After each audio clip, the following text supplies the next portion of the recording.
What is going on? In this video, we are going to take one of the most popular, most influential self-improvement videos and see if it lives up to the hype. It has over 3 million views, and what I want to do is see, as a certified mental health coach, if I agree, things I would do differently, or praise it from the rooftops. All right, this says it's going to save us 9 years of our life in only 6 minutes. Let's get this started. And by the way, don't forget to subscribe to the channel and like the video. Let's do it. All right, here we go. Let's start this thing. We're going to interact with it.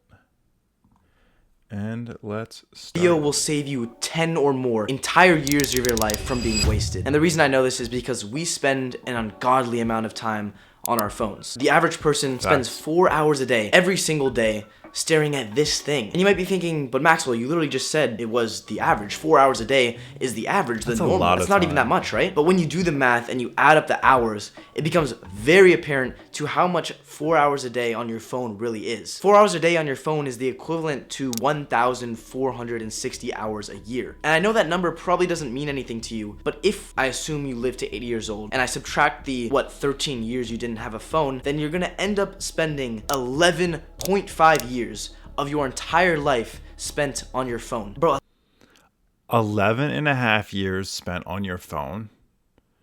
That's insane. From a mental health standpoint, just the amount of dopamine, unnecessary information, and influence from others, that's a crazy, I don't think we understand.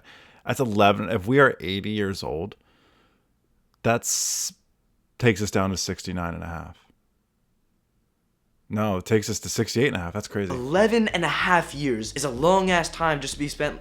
The magnitude of that is insane. They say it takes 10,000 hours to master a skill. So if you were to spend just 10% of that time in the future, you spend it working on a skill, developing a skill, you would have mastered that skill still. You'd have become really, really good at something. A few weeks ago, I made some changes to my phone that have greatly impacted the amount of time I spend on my phone and have greatly increased my productivity. And coming from someone who did spend the 4-5 hours a day on my phone, I'm telling you that these changes will help you spend less than an hour a day on your phone. And I know that probably sounds crazy to most of you, and you might think that an hour a day on your phone is extremely low, but if you are consistently intentional and mindful about the time you spend on your phone, you will be able to get there. You will have. He said intentional and mindful, and I love that. It's just setting the intention of what you want less and more of, and making that like the first thing you do in the morning. Intentional and mindful, especially when it comes to like phones and devices. Absolutely. Couldn't agree more. Well done, Maxwell. Saved and regained 9 or more years of your life. And those are 9 years that would have been spent scrolling and doing things that didn't bring you any value. So here are the 7 changes that I made to my phone that have helped me spend less than an hour a day on my phone every single day. The first step is a very simple one, and it's just to turn on silent mode. There's that little button on the side of the phone that you can turn on so that you don't get any unnecessary dings or pop-up notifications, things that you don't need. Because if you are trying to be focused, or if you're doing something that requires focus or attention or presence, like if you're with your family or you're doing work or you're doing homework, you need to be focused. I almost never turn off the do not disturb or silent mode on my phone. Same, The only time that I do is if I need my parents to send me a message or they need to be able to contact me. Other than that, I have it on almost all the time. It's a really great way to stop yourself from getting randomly distracted when you're doing something you should have presence while doing, that you should be focused while doing. The second step is to delete all the apps that you spend the most time on. And I'm guessing these are going to be the apps that are like TikTok and YouTube and Snapchat and mobile games. This step is the most important one out of all the other steps. Just imagine if you didn't have Instagram, Facebook, and all these other apps, social media apps on your phone. Like, what would you, this is a great question I would ask myself while doing this, is if I wasn't scrolling those things, what are the things I would be doing? Most of us don't know that answer because we're so conditioned to doing these things. So deleting those, that might be tough for all of us, me included, because I do a lot of social media stuff. But that's a big one.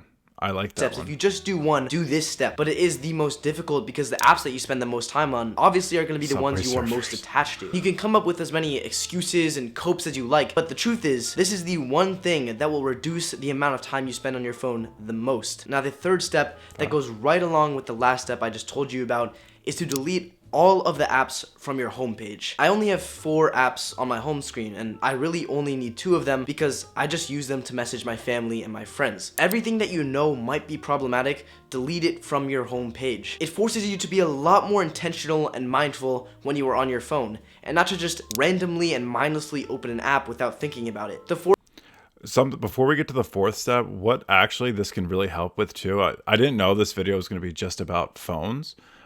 You can do that with your life, with people, with places, with things, removing things that are just draining you of your energy, your joy, your love, your happiness. It's going to take time, but removing those things from your life slowly but surely, or all at once, gradual, it doesn't matter. This is just a really good practice to do in life, or like Maxwell, Mr. Maxwell Hro.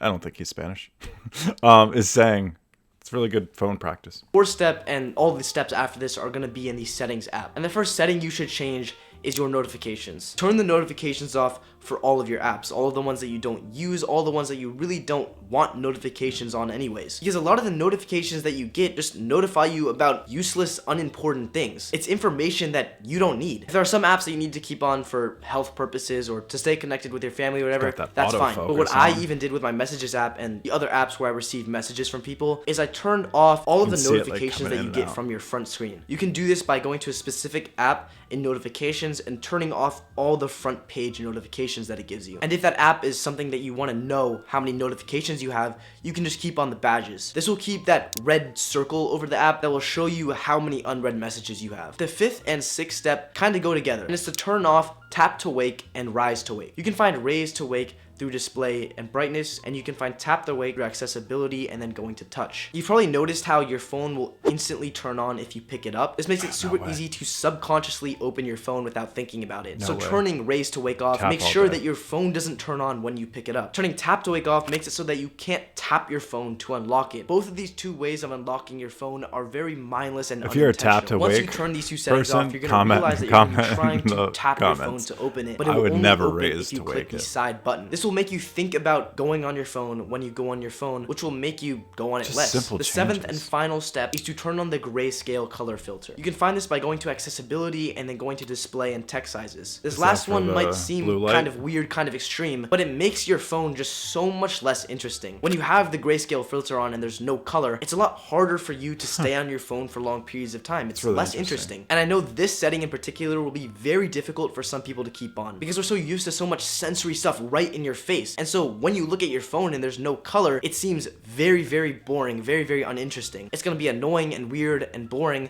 which means you're going to spend less time on your phone. So those are the 7 changes that I made to my phone that helped me not get lost in that void. And like I said in the beginning of this video, this isn't going to be easy. This isn't going to be fast. It's going to take time for you to reduce the amount of time you spend on your phone. And these settings are probably going to feel really weird and really annoying at first, but just stick with them. And something else I want to mention is to get the Chrome extension unhooked for YouTube. I've had it for probably a year now, and it saved me hours and hours of time from being wasted on YouTube. Something else that you can do if you have a Windows computer is turn off show desktop items. You can do this by going to the front page of your computer and right-clicking on it, and then going to view and then clicking off show desktop items. If you're one of the 20% that actually went and turned on all of these settings, you should be proud of yourself. This is going to hugely increase your productivity and help you make so much more progress in whatever you're working towards. And remember, never stop improving. You'll be grateful for it later.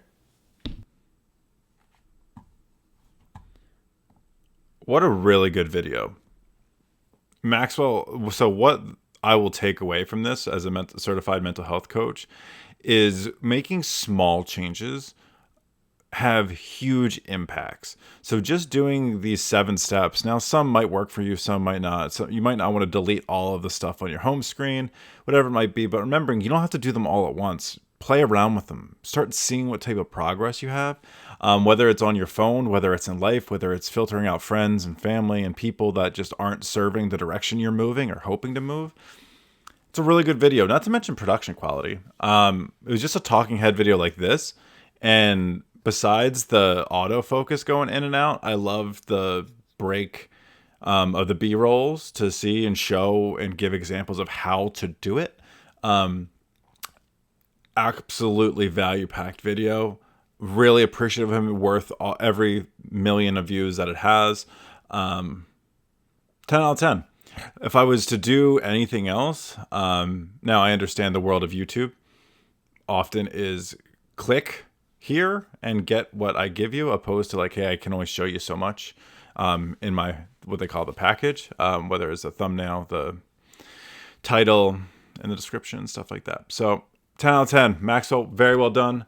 And I hope that you can take that, subscribe to Maxwell's page, because it seems like he's pumping out some really good content. Thank you for the value, my friend. Certified, somebody like you, stamp of approval. Well done, my friend. We'll catch you on the next video, and I will put that right up here for us somewhere in this general area. Send in peace and love. Catch you on the next one.